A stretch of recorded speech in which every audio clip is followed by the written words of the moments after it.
Good morning. Ngasi card message ngasi khoi rashi gi matung ina ko rashi gi matung ina haira ga card try thoi ka tang thok jarage try thoi chi dagi chai cha gi rashi ma pa do khal khal ka tumai tor ga yeng ase ko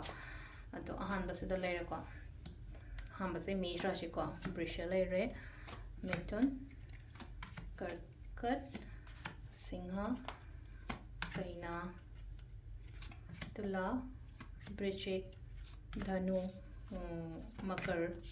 Kumba, then minna ko sila se ko adi ka trying to look to get trying to shidagi shai shai rashi na pado khala se ko first ko ko me rashi gi yenga se ko me rashi gi kai no ha kan me rashi gi ham bagi se sila se ko adi positive oyo adi chat tori ba tau tori ba thabak sila ko star sai se ko star means adi aina chat ke to ge na khali ba poto daw ya gani ha bani ko sita ko mit kai no brishara se ko brishara se gi so khandang khalaga lai gano thabak pangtho o na hai di ba se da Methun ko Methun ge na sila je competitions kumba kai gumba yam lai gani ko ta tar so ai jo khut mayam sem te yeng ha lo do ngai le ba mayam se ai ju yaw tar ai sida as mayam yam yam me ai to oge da haina tor ga di ya roi ba sida sisna Methun ko karkat ke na sila hotna ga da ba matam oina ha nungdang am pa ra shuri ba no mi ba sila lai na ko ai pesa tan ga da ba ai hotna ga da ba matam ni ko jik se aduga mathang da na khoi gi kai no ko singarashi ge na ha di mi pun ba khot ba nungai ba celebration day ha ba do oi ko sida kaina thawai nungai ta ba khota ba pen ta ba khatang ama lai re ko sida next kaino chisina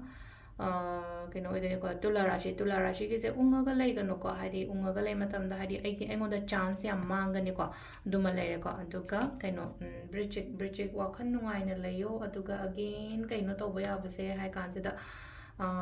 kaino kumba to bi ba kai hai ga da ge hai kan sida Lai gumba ning ba se ko short belief tham bi wata yete loin da ga de mingon da guide gumba kai gumba su to bi ba copy ba ko da mai da ro ko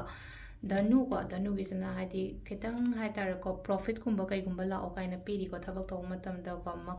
makar gi opportunities mina mating gumba lak pa shorna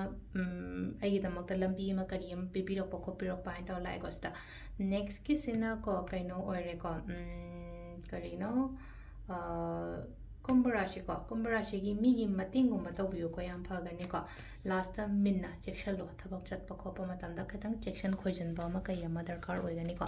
adu se da lai re ko gi rashi gi matung inna ko tarot card reading ma'am thank you